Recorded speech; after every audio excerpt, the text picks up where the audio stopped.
Good morning, good afternoon, good evening to you, all our viewers. You are most welcome yet to another Humanist TV Africa series on consumer protection agenda and better business.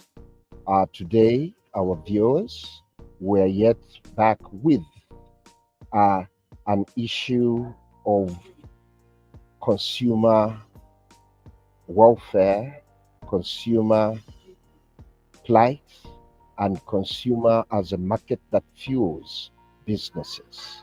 Today, we are going to discuss the consumer plight on goods and services delivery, but using the case of the communication sector, which we are driving our discussions from the report that we launched on 30th October, which is titled the first annual consumer voices on goods and services delivery.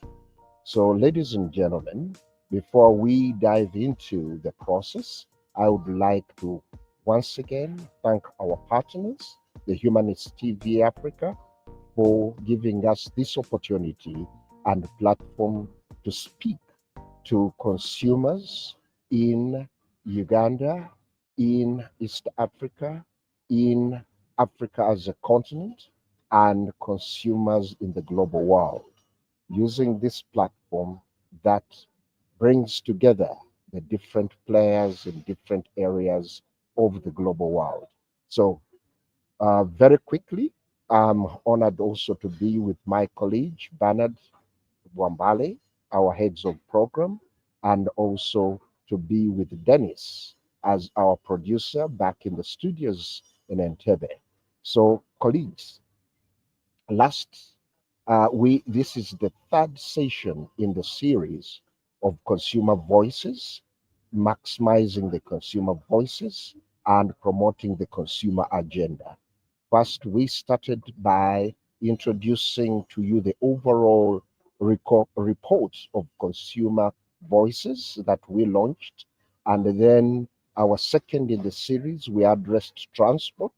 Now, today, we are addressing the issues of communication as communication sector in general.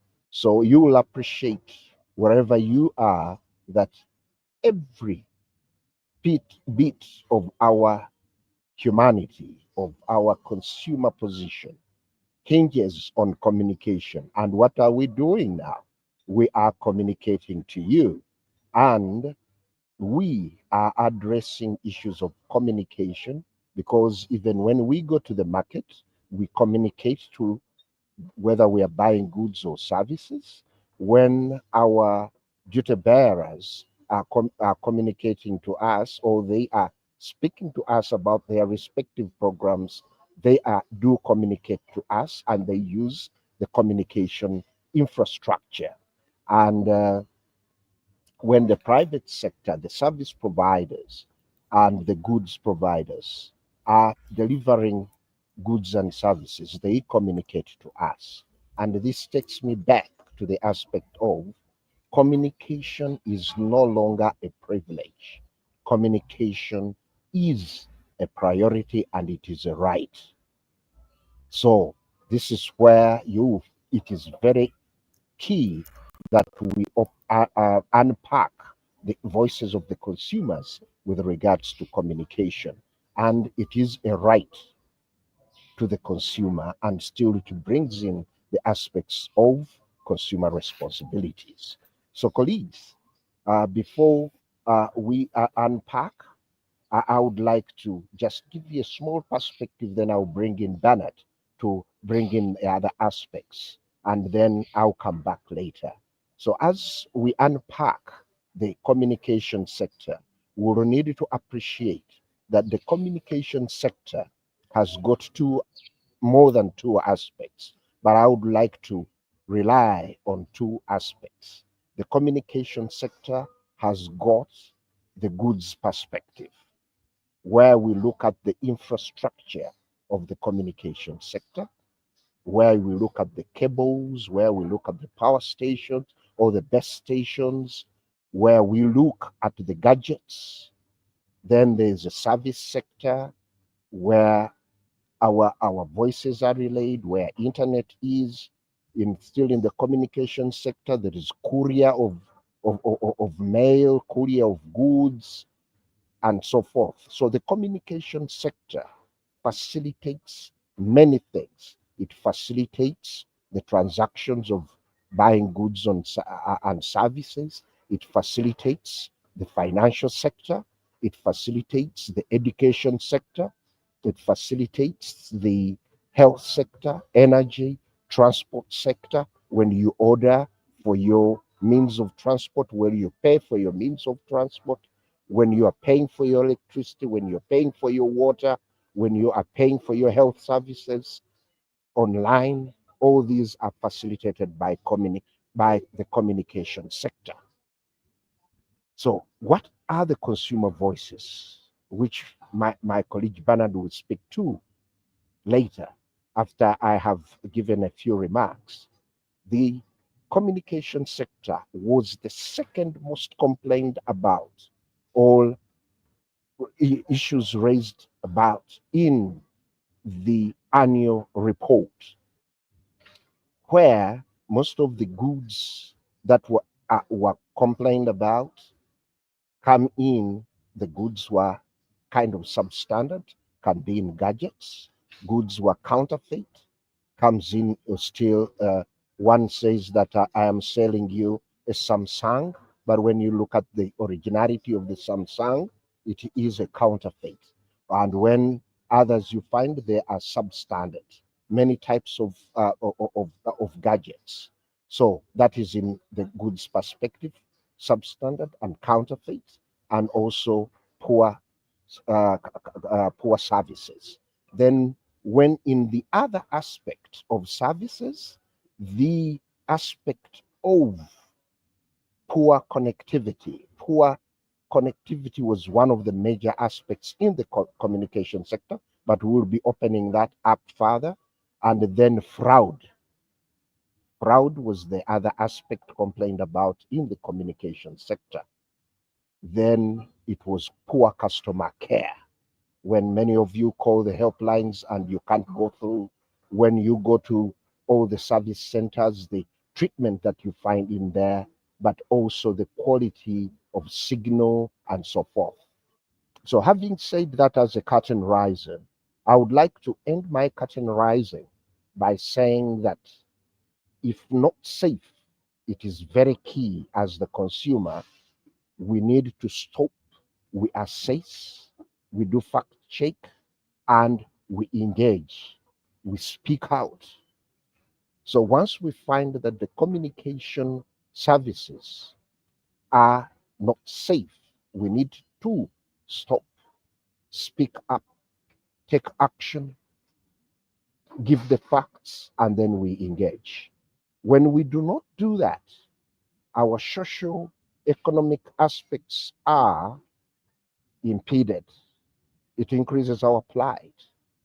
When we do not speak up to show that things are being provided to us are not meeting our needs, then there will not be technological improvement and innovations. When we do not speak up and we get poor gadgets, they will impact on our environment.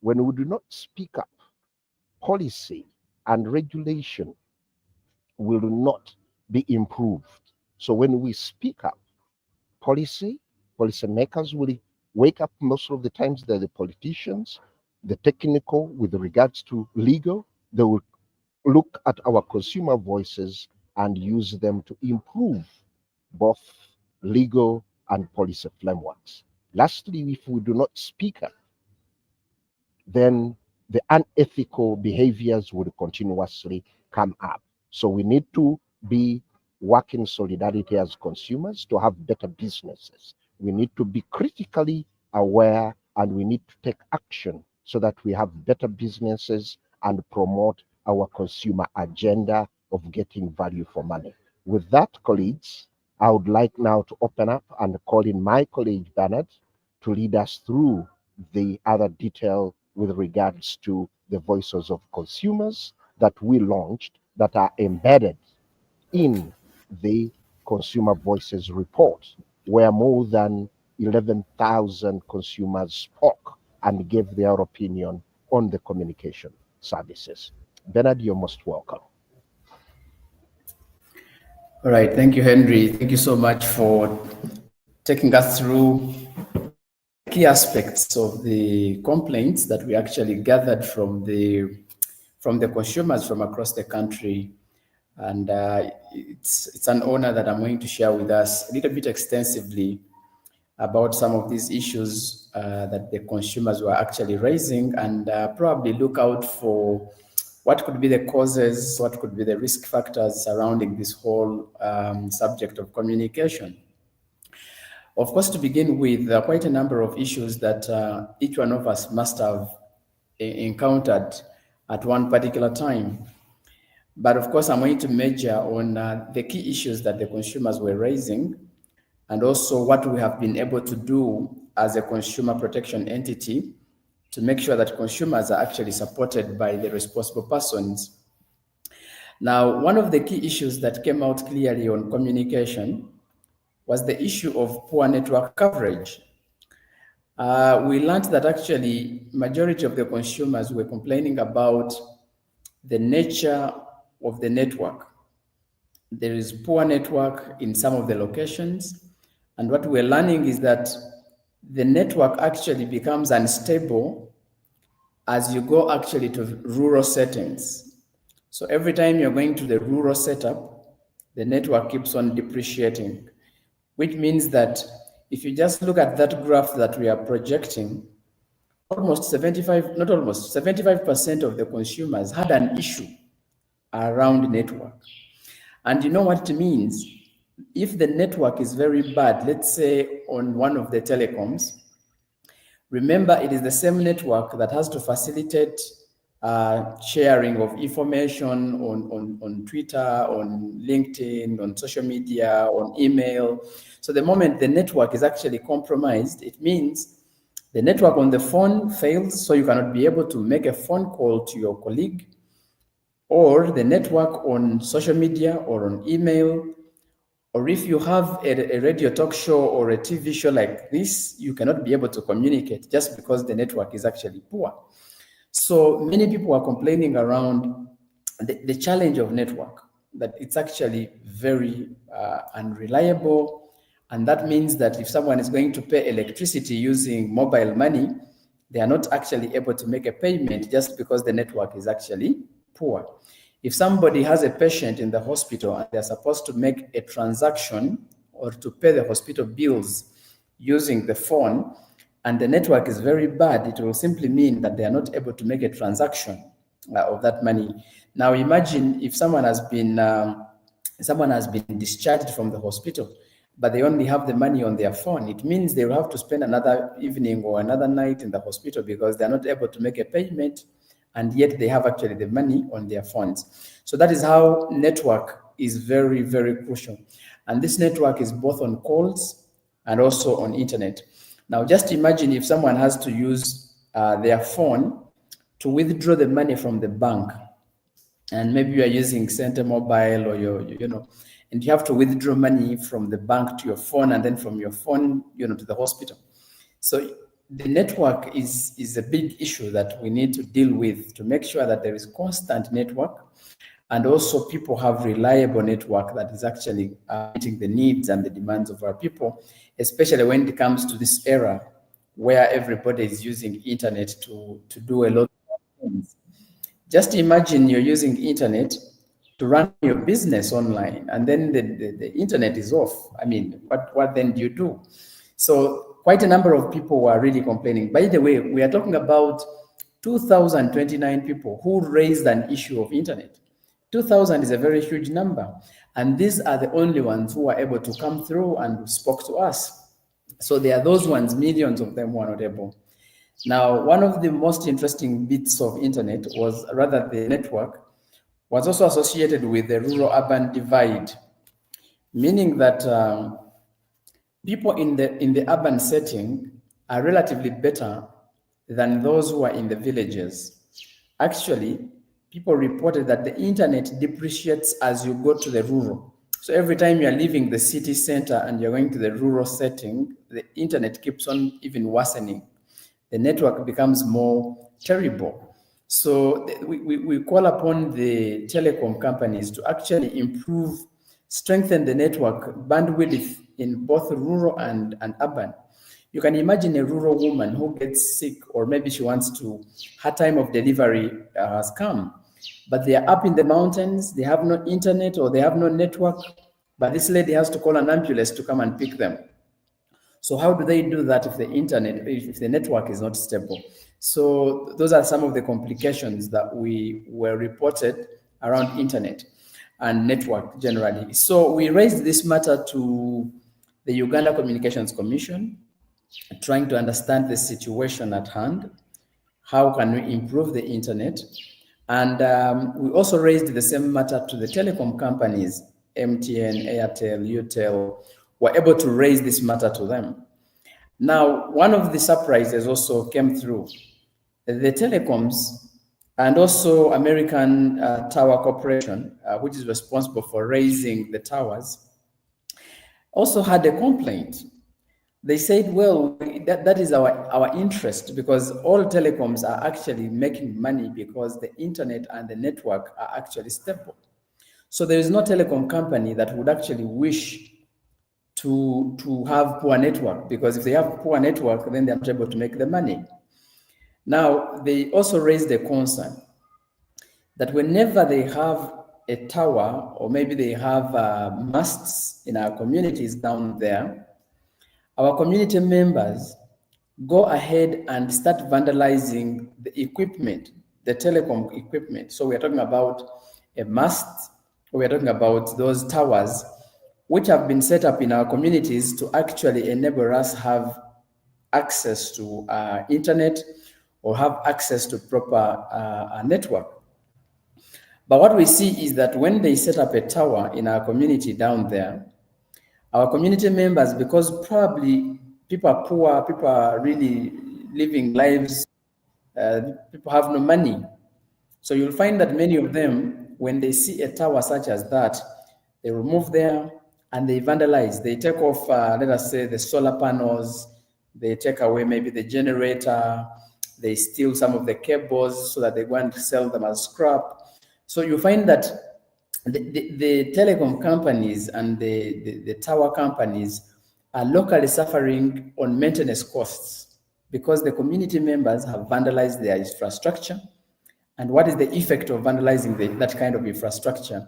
The effect is we are going to lack the network, because the gadgets that are supposed to be facilitating network have been compromised by our own community members who are not actually understanding the logic behind those infrastructure. So they also gave us a calling that, hey, so as you're going back to the community, also tell them that as we are going to work towards improving the network, then the community members should also work very hard to make sure that the gadgets that facilitate the network are actually not tampered with. So it is a two-way. So it reminds us of the consumer responsibilities. What is our responsibility as consumers of the network? We need to go into what we call social concern, where each one of us becomes responsible to the gadgets that have put in our communities to provide us the internet and the network. So how do we jealously protect those infrastructure materials or those infrastructure improvements that have been put in our areas? So how do we then protect them, and how do we ensure that our people are not compromised? I'm telling you that if your neighbor goes and tampers with the tower, you and him and the rest of the community will suffer locally. And that's why we are calling upon all of us to be socially concerned about things that affect us. Why do you allow children or your own children or the community members to go and vandalize infrastructure that is actually providing all of us the network? So consumers, we also need, as we are calling upon UCC, the Uganda Communications Commission, and the telecom companies to do their best, we are also calling upon our consumers to be socially concerned about what is happening around us. So that is basically one of the issues around network that actually came through. The second issue that I want to speak through is there was an issue on data usage. People said that they load their data and in 2 days or so, the data has disappeared. And it was a very big issue as well. People complaining that, well, I think these days the telecom companies are cheating us. We pay a lot of money for data. We pay a lot of resources for calls. But then in a few minutes, the thing is gone. But also issues to do with calls that, well, I load my 1,000 Uganda shillings, and then in a few minutes, I've just made a call and then, it runs out. So all these challenges, we still picked them and took them to UCC. We also got those, and we also took them to the companies, the telecom companies. Why are people losing on internet? Rather, why are they? Why do they think that the data is very small and all that? So we try to tabulate those issues in the voices down there. That table you see there. There are issues there that I'll be speaking through. But what is the challenge? The challenge with data was that people load data. After loading data, maybe 3 GB, and then when they are sleeping in the night, they don't switch off the data. So across the night, data is being spent, especially when it comes to auto downloads. So you have something to do with auto downloads in your phone. And so they are automatically downloading some apps, some music, some whatever, because your data is on. So you find that our consumers are literally not aware that data can be spent when they are not actually using it directly, but actually the moment the phone is on, they are going to suffer locally spending that data. Number two, there are community members, our consumers, who have gone into some methodologies. Let us say they have what we call Tugabane, where you're sharing data. So the moment you have subscribed for Tugabane, it means that everybody who will be within your area of reach, they will be using your internet without your notice. Even when you connected them, but you forgot to actually disconnect them. So every time they are around you, they will keep on using the data without you. Now, that is where most of the parents are victims. You find that a parent has actually loaded data on her phone. And then a particular evening, a father connects the wife, connects the two children, and connects the two brothers. So you are 6 people sharing one source of data, but you have only 2 GB. So one person is watching news on your phone, the other one is watching soccer, the other one is downloading some bit of messages, the other one is... So you find that you are 8 people sharing the same 8 GB, and then at the end of the day, you realize that actually the data is running out. So issues of data, we learned that actually our consumers do not know how to protect their data on their cell phones. Others, you are on 10 groups on WhatsApp. So you belong to 10 WhatsApp groups. And then one particular heavy message or download, maybe a video or audio, is being sent across all the 10. And your phone is actually downloading one message but 10 times. So you find that the message, or rather the video was maybe, let us say it was 10 MBs. And then you're downloading the same video 10 times. So you're basically using 100 MBs to download one thing. So most of our consumers are not informed of how to protect the data. So the issue is, if you have loaded the data and you realize that your phone, you are not using the phone, please scroll and switch off the button of data so that your data is not in use when you are not using it. 2, if you've connected people onto Gabane, disconnect them when they are done doing whatever you meant to connect them for. There are now some of us in offices who use tether. So you are tethering your phone with your computer. Now, some people have access to your tether. So they are able to use your data because you have tethered them. So that is how data keeps on running and people are not actually aware. So in a few, you realize that you're spending a lot of data, but actually you feel you're not using it. So this is what the media houses, rather the telecom companies, are advising us. When you're not using your data, switch it off. When you want to use it, switch it on.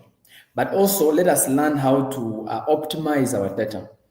If you have apps on your cell phone and you're not using them, delete them or remove them so that you remain with only the applications that you're actually using. In that way, you'll be able to actually sustain your data for long, and you'll be able to spend your data relatively well. Now, for all apps you're not using, remove. When you're not using the data, switch it off. If you have auto downloads, please enable them, disable them so that you don't have auto downloads. But also, you can protect your WhatsApp and whatever. You can say, okay, I'm not going to download anything beyond 10 MBs, and so you control it. So whenever a message or a video comes and is above that limit, it doesn't download. You can also optimize and say, okay, I can only download a particular video once. So the moment you download it, even when they send it 10 times on another group or whatever, it cannot be downloadable on your phone. All those are mechanisms of protecting people's data from being consumed. So all these things that we need to create awareness on. And of course, we called upon the telecom companies and the Telecom Communications Commission to raise awareness on these issues, because people don't know. Actually, people are not aware, totally not aware. Now, it is also the same. There are people who are complaining that their data runs out in a day, then the data goes off, even when they have not used it. Now, when we presented that issue to the telecoms have given us a number of options. You can load 24 hours, maybe 1 week, maybe 1 month bundle or something. So what is happening is that our consumers, they go and load data, and they say, okay, these bundles are for 24 hours. The moment you instruct your system that your data is 24 hours, immediately the 24 hours are gone. Whether you have used or not, the data disappears, because that is what you told MTN or Airtel. Now, what does that mean? That us consumers, as we are going to buy data bundles, let us be objective. Which bundle am I buying? Are you buying a monthly? Are you buying a weekly? Are you buying a daily? So with that, you'll be protected from thinking that they're stealing your money. Actually, when they are not, they are doing what you told the system to do. So what does that bring us to? We have a right of awareness. We have a right to education. We are, as consumers, it's our right to be informed. It is our right to know. So that is why I'm trying to labor to let you know of these things, because probably the telecoms have not told us. It is our right to know. We have a right to knowledge. We have a right to information. We have a right to education. So with this, you are supposed then to be protected from any dishonesty, from any misleading, whatever. And all those things are under the consumer right number 3 to information, a right to information. So that is something that I could maybe highlight when it comes to the data issue. We also had a challenge on fraud. Fraud was another big thing that was complained about. So consumers kept on saying, no, but I think the fraudsters are very many. What is not happening? They keep stealing our money on our phones. They keep having transactions on our phones without our notice. We keep having so many calls here and there. So this is problematic. But of course, we kept on learning why the fraud. If you see, we had about 1,827 consumers who were actually complaining bitterly about fraud. And we're talking about 68% of everybody who complained at least highlighted an issue of fraud. And what is the problem with fraud? The fraudsters have changed their methods of fraud, of conducting their fraud. So currently what is happening is that the fraudsters now steal consumers' phones. When they steal your phone, they are not stealing your phone for any reason, because all fraudsters can afford better phones. But what they are doing is that they will steal your phone for 2 reasons. The basic reason why they are stealing the phone is to get access to contacts of people in your phone book. That is number 1. So the moment they get a phone, let us say Bernard's phone, and I have 2,000 contacts, it means that the fraudster is already having access to 1,000 or 2,000 contacts. Remember, in my phone book, I have labeled people. So, for example, I have called Mr. Chimera consent, Mr. Bongole, something like that. I put your names. Now, the fraudster goes to my phone, which he has stolen, picks randomly the names or the numbers and calls, "Hey, hi Bernard, how are you? How is consent?" And then he talks to you because he already knows you from this phone book of someone else. And then they can fraud you whatsoever. And you think this is your friend, this is your colleague, and then they fraud you that way. And then that is one way. So secondly, the fraudsters have also mastered some bit of other tricks. Some of them know that in your villages, people share pins. You find a consumer sharing his pin with a wife, with a husband, with the children, with even the mobile money boys around the village. So people know your password because maybe they withdrew for you some bit of money from your phone and you trusted them with your password. Those same individuals can make the same withdrawals and actually the money runs out. So the advice is, if you're getting your PIN or your password and you give it to somebody to help you withdraw the money, as soon as they have withdrawn it, we request you to actually change the PIN, because you are allowed to change the PIN even if it is every day. You can actually change your PIN. That is acceptable, and that is why the telecoms have deliberately said they have given options to people, to consumers, to be able to actually change their passwords at any one point in time. Please don't share your PIN, don't share your password. It is yours. Actually, that's why they call it a personal identification number. Personal. So don't share your pins, don't share your whatever with people. Surprisingly, the Uganda Communications Commission and the telecom companies informed us that majority, around 85% of the fraud is actually done by our relatives, your son, your daughter, your husband, your wife, etc. Why? Because we have trusted them with our pins. So it is very important that you think about how do you continually change your pins as long as you've given them out. Two, when they steal your phone, please block it immediately. Go to police and it's blocked. Because the moment it's blocked, people cannot have access to contacts in your phone. So that is another, you have to block. Thirdly, a lot of scamming has been happening because of unseriousness of consumers. Just imagine a consumer has not participated in a particular event or maybe a promotion. You haven't participated. Then someone sends you a message that you have won 2 cars from the promotion that you did not participate. Of course, I notice lack of consciousness, but also lack of information on how to address some of these matters. So it is important, therefore, ladies and gentlemen, that every time you have not participated in a particular promotion, do not expect that you'll be paid by somebody. And so don't participate, and also don't send your money. All of these companies, telecom companies, when they are giving out to communities, they don't ask you for money.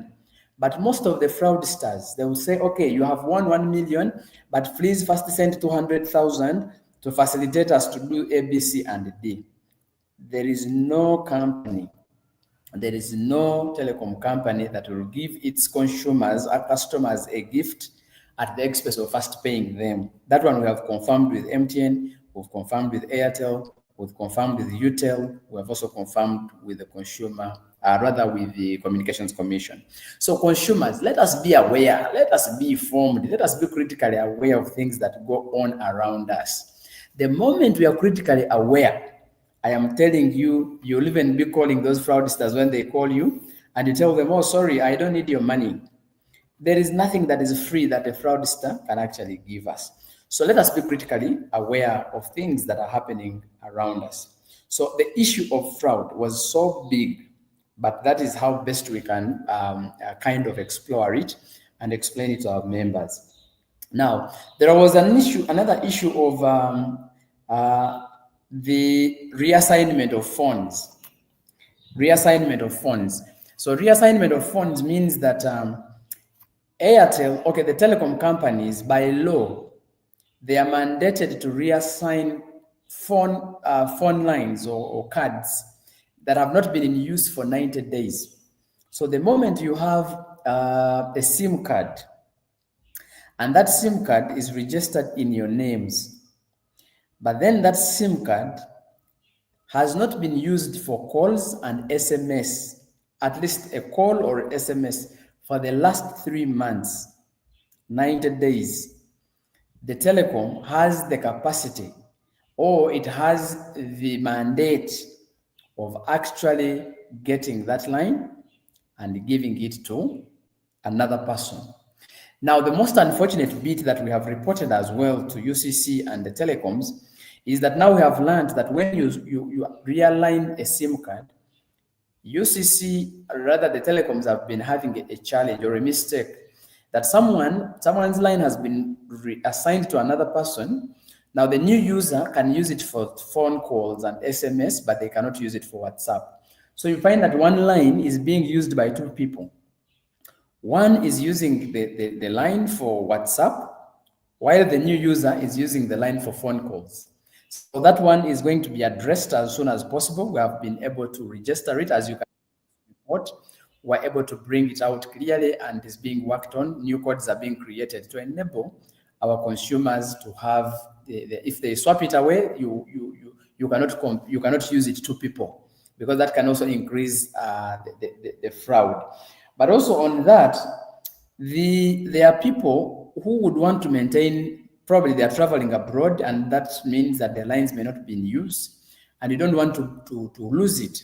So MTN and Airtel have procedures. If you go on their menu list, they have where you can actually block your line and preserve it beyond the 90 days. So please learn to use the menus of these institutions. Go to their website and just check out how that is done. There are codes you just need to press on your phone, *16 something, and then you are able to sustain your number even without using it, but for more than 90 days. So members, as consumers, we need to be critically aware of these things. The telecom companies, please tell people what to do. Sensitize the masses. Let us know, how am I supposed to do that? Because our people don't know. So we call upon the telecoms, create awareness, empower consumers, your customers, to be able to do the things. UCC, you take on the bit of it. Make sure these guys are creating awareness. Make sure they are sensitizing masses. Make sure this information is available to everybody, even in the local languages. Let us make sure this information is locally available to people. If the information is not available to people, then we cannot do much. Actually, we cannot do much. So consumer entities, consumer organizations, let us come back to our work. Let us help and inform people about what is happening. Let us inform people of exactly what they need to actually to do. And then there were issues to do with fake gadgets.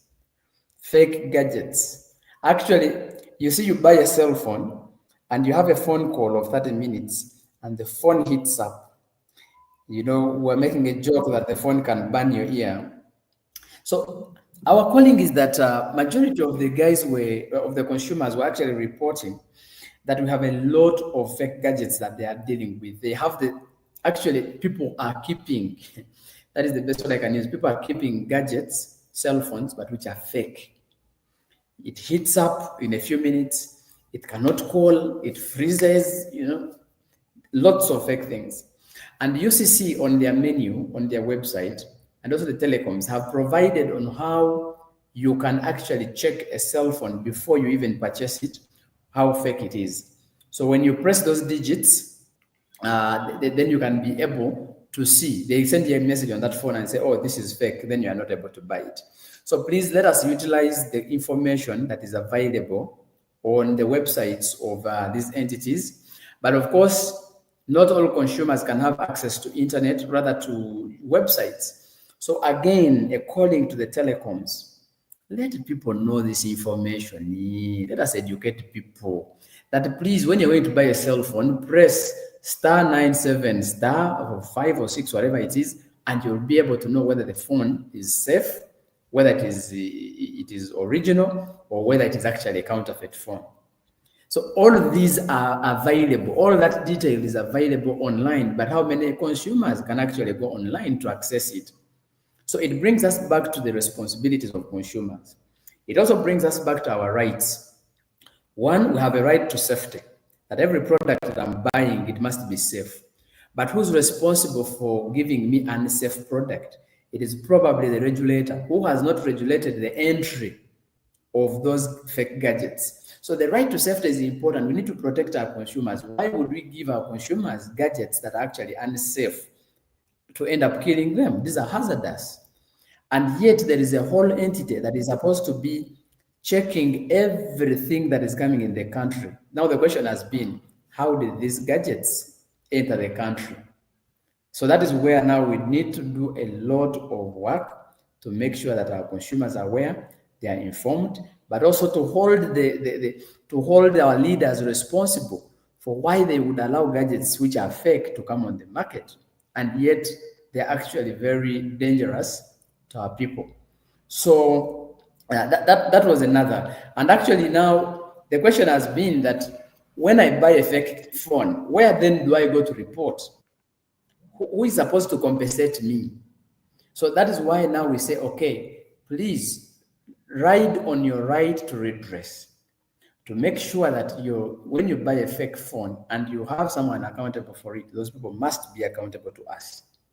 So these are some of the things that we keep relating and telling consumers to undertake, because they are very important for us, and we need as much as we can to make sure that our consumers are actually well informed, they are aware, they are educated about their safety, about all these things.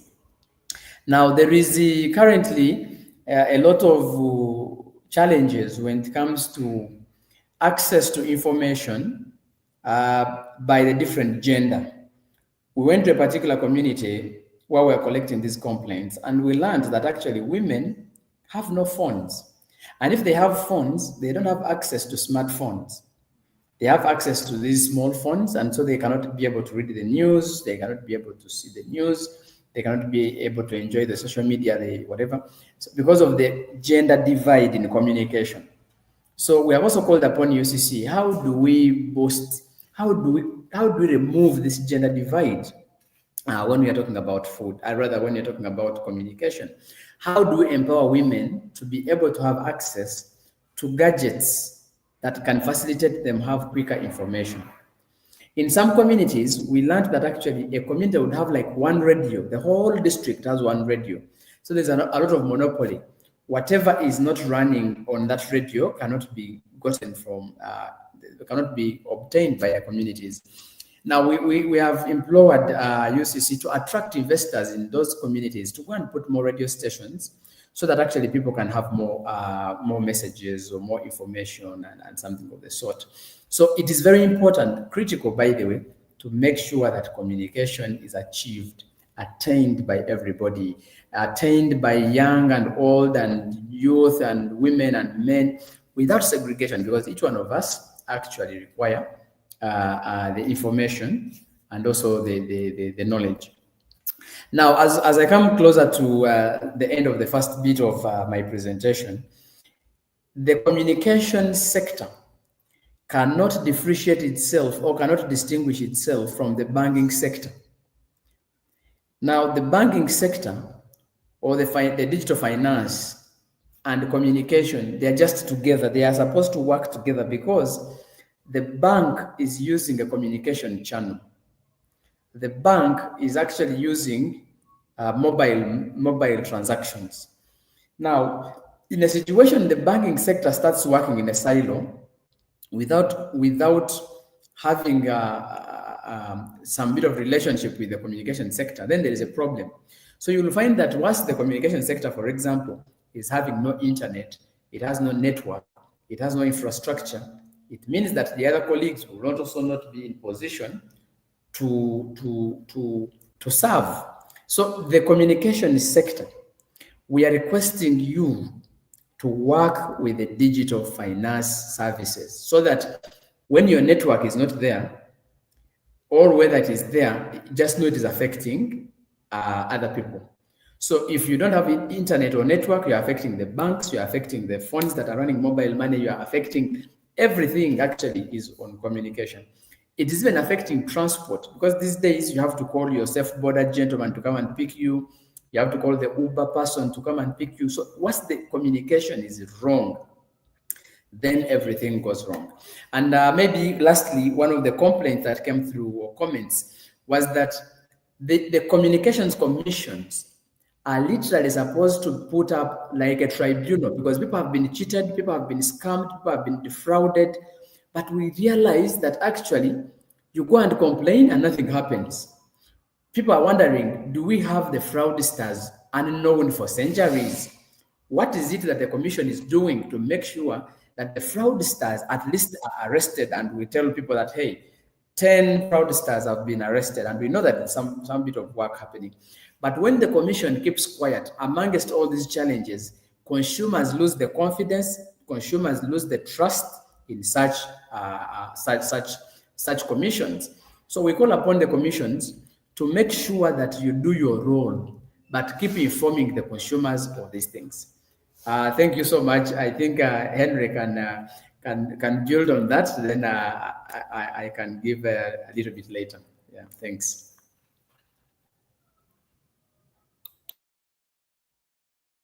Thank you very much, Bernard, because that was rich.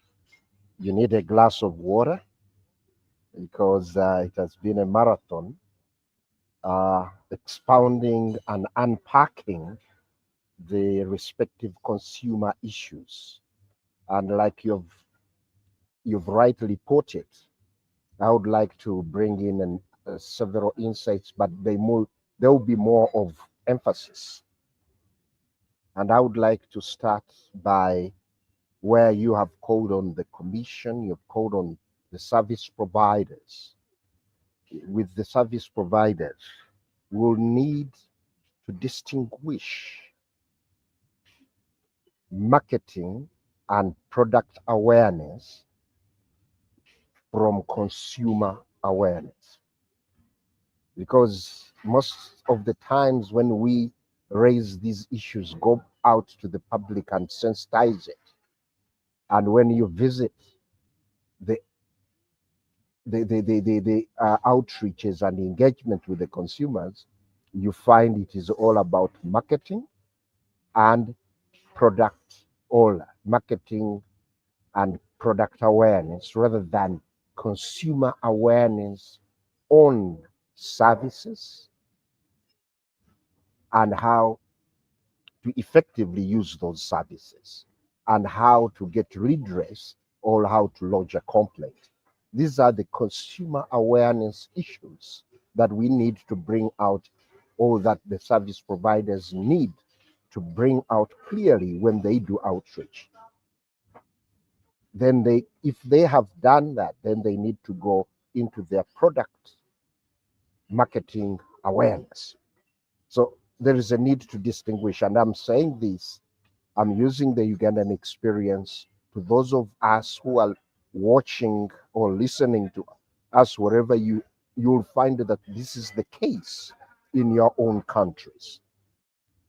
Then two, I would like still to comment on and lay more emphasis consumer responsibility vis-a-vis consumer rights. Consumer responsibility provide us better businesses. And once we take on our consumer responsibility, we get better business and we get trust and confidence in service provision. Why am I saying that? It is us, the consumers, like Bernard put it, we vandalize the communication services, the communication infrastructure. Then we end up being victims. So we should be socially concerned, critically aware, and take action on anybody who vandalizes. One irresponsible consumer's action has a ripple effect on an entire region.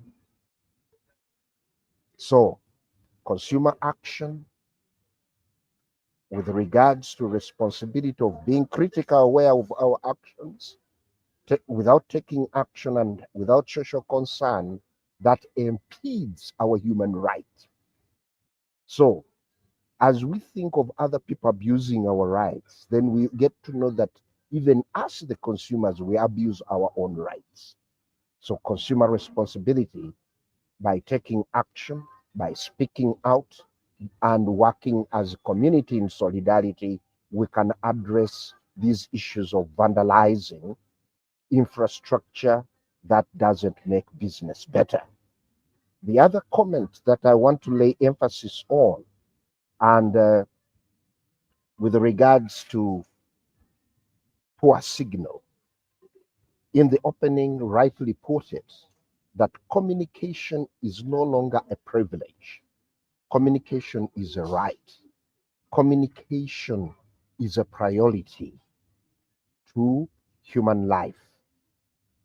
So once communication is impeded, let's say by the duty bearers not providing communication to the poorly served or the underserved, the hard to reach areas, their right is being abused. Then those who vandalize, they're also abusing the right of others, like I've rightly said. So, as communication is a right, its quality is a contributor to realization of our human rights, because communication is an enabler of deliverance of the human rights or the rights to consumers, because it is a foundation, it is a backbone of deliverance. So these are key issues that we need to make sure that as they are our rights, as a basic need, you see the consumer having a right to basic need, which basic needs involve adequate food, health, clothing, housing, sanitation. These rights, in realizing all these rights that guarantee survival, communication is part of them. Because when you look at communication, you can order food online.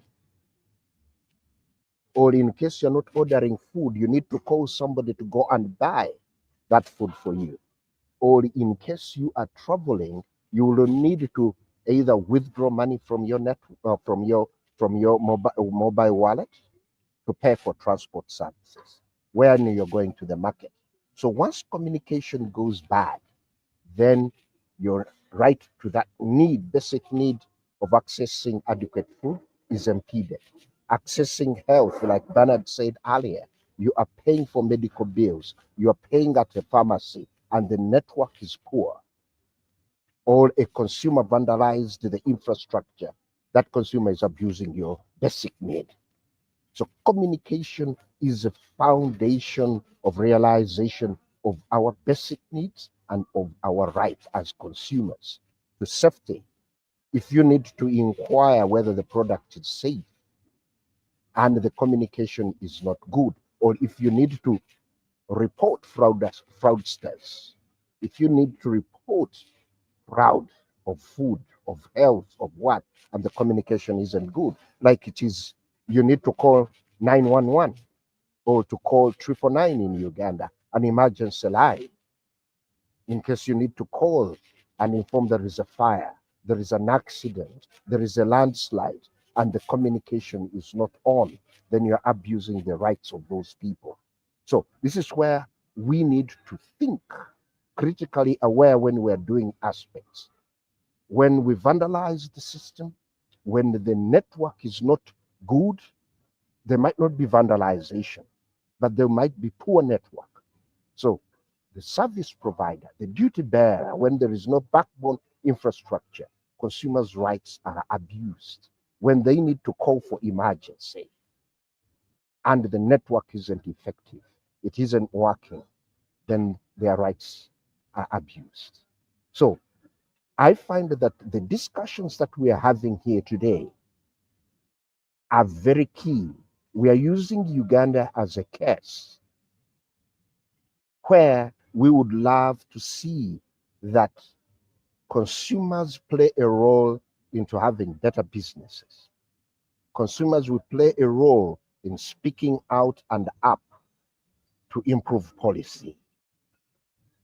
When we speak up, like I said earlier, and we raise the issues that are impeding technology, our speaking up will facilitate innovation. It will facilitate environmental protection, conservation. If we say the gadgets are of poor quality, then we reduce on e-waste. If we speak up, we will speak up on issues that are impeding our economic and cultural rights. When we speak up, we will be improving on policy, regulatory, and legal frameworks. When we speak up, we will be improving on the behavior of the business community to work ethically. So maximizing the consumer voice will upscale the consumer agenda. The consumer, we will be prioritizing consumer protection as a fundamental element of sustainable development, where we will reduce poverty by speaking out on things that take away our hard-earned resources. We will reduce on hunger, where we get food fraud, where there is food loss and waste. When we speak out, we will improve on our well-beings and better health. We'll improve on health, education. We'll improve on gender gap, like Bernard raised the issue where the female gender is less participating in the communication sector when there are issues. You will find that the female gender plays the biggest amount of transaction or activity with regards to socio-economic aspects. They are the biggest players in the market. They are the biggest player in preparing us food that gives us health care. They are the biggest players in looking after the young ones. So once they do not have an opportunity to speak out effectively, that affects the social well-being of humanity. Decent employment, bringing in, because you will find the communication sector provides a lot of the looking at the mobile money kiosks, looking at small cottage industries. Communication plays a role in a big better, but its safety is very key, because you find we're having a lot of death where mobile money theft, security is a challenge. So all of these are issues contributing to the SDGs. Having sustainable cities and communities through technology, communication, we can improve the different aspects. Energy that is sustainable, bringing in all environmental issues, innovations, communications plays a role on SDG 12, responsible consumption and production. Issues to do with life underwater, over water, issues to do with climate action. Communication plays a role. And lastly, issues to do with partnership. Through partnerships, as we share with you this, we need to work together to improve service delivery, to improve business delivery. With that, colleagues, I would like to thank you for joining us for this series. I would like to thank my colleague Bernard. I would like to thank our producer in the studios, Bongole Dennis, and all those in Kenya, in Southern Africa, those in West Africa, and in London, and those that are there in the global world. All our viewers and listeners, I wish you a superb weekend. Thank you very much. All the best. Until next time. Cheers.